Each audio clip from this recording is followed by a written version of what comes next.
Hello बच्चों, कैसे हैं आप सभी लोग। एक तरफ बोर्ड्स की तैयारी चल रही है और केमिस्ट्री में ही स्ट्रगल कर रहे हैं। फर्स्ट चैप्टर सॉल्यूशन ही समझ में नहीं आ रहा है कि इसमें कौन कौन से टॉपिक्स बोर्ड्स के लिए इंपॉर्टेंट है और इसके न्यूमेरिकल्स को कैसे डील करें। देन डोंट वरी, आज मैं आपको बताऊंगा इस चैप्टर को बोर्ड्स में 100% मार्क्स स्कोर करने के लिए क्या प्लानिंग हमको करनी है। फर्स्ट टॉपिक है हमारा क्लासिफिकेशन ऑफ मिक्सचर। इसमें आपको एग्जांपल्स दिए जाते हैं और आपसे पूछा जाता है किस टाइप का मिक्सचर ये है। एमसीक्यू बेस्ड क्वेश्चंस होते हैं ये। इसमें भी ज्यादा इंपॉर्टेंट है सॉलिड सॉल्यूशंस, जैसे सब्स्टिट्यूशनल सॉल्यूशन और इंटरस्टिशियल सॉलिड सॉल्यूशन। आपको एग्जांपल देके आपसे पूछाएगा किस टाइप का मिक्सचर ये है। और नेक्स्ट टॉपिक है हमारे इस चैप्टर में methods to express concentration of solution, जिसमें आपसे molarity, molality, mole fraction, parts per million और परसेंटेज मास के क्वेश्चन पूछे जाते हैं।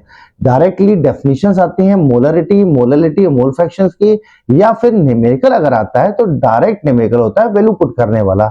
इसके अलावा जो ट्रेंडिंग क्वेश्चन है उसमें आपको जनरली रिलेशन वाले क्वेश्चन दिए जाते हैं, जिसमें आपको मोलैलिटी गिवन है और मोलरिटी पूछी है, डेंसिटी गिवन है क्वेश्चन में, या फिर बच्चों आपको मोल फ्रैक्शन दे रखा है और मोलरिटी या मोलैलिटी पूछी गई है।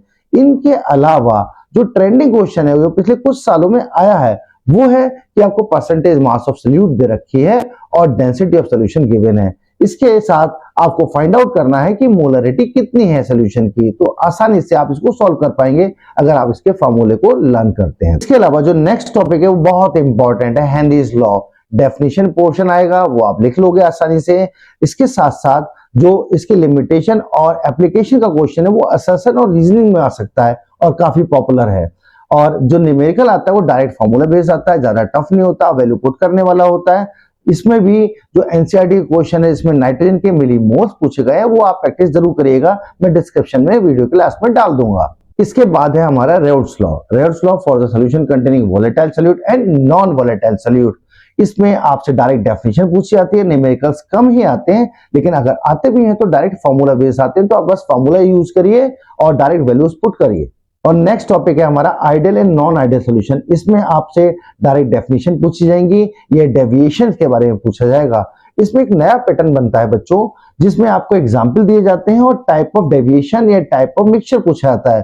फॉर एग्जाम्पल एसीटोन और क्लोरोफॉर्म का मिक्सचर किस टाइप का डेविएशन शो करता है, इसको एक्सप्लेन करिए। और नेक्स्ट टॉपिक है एजोटॉपिक मिक्सचर्स। इसमें या तो डेफिनेशन पूछी जाती है, कभी कभी एग्जाम्पल दिया जाता है, पूछा जाता है किस टाइप का एजोटॉप ये है, तो आपको बस एनसीईआरटी के कुछ एग्जाम्पल्स को ही लर्न करना है इसमें।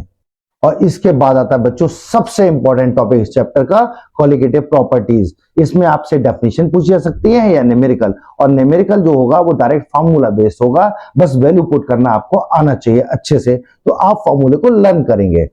और लास्ट टॉपिक आता है इसका abnormal molecular masses of electrolyte and when top factor.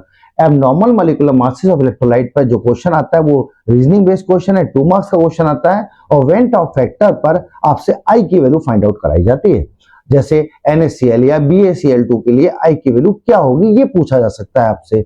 और इसके साथ साथ जो वेन टॉप फैक्टर और क्वालिटेटिव प्रॉपर्टीज का रिलेशन है उसके ऊपर भी क्वेश्चन आ जाता है, और उसमें अक्सर डिग्री ऑफ डिसोसिएशन या डिग्री ऑफ एसोसिएशन पूछा जाता है। तो ये आप प्रैक्टिस करेंगे इसको, ये क्वेश्चन थोड़ा सा हार्ड पड़ते हैं, तो आप इसकी मेहनत ज्यादा करेंगे। और लास्ट में बच्चों मैं आपसे कहूंगा, जब सपने हमारे अपने हैं तो मेहनत भी हमको करनी होगी, डरना नहीं है, डट के सामना करना है, जीत हमारी ही होगी।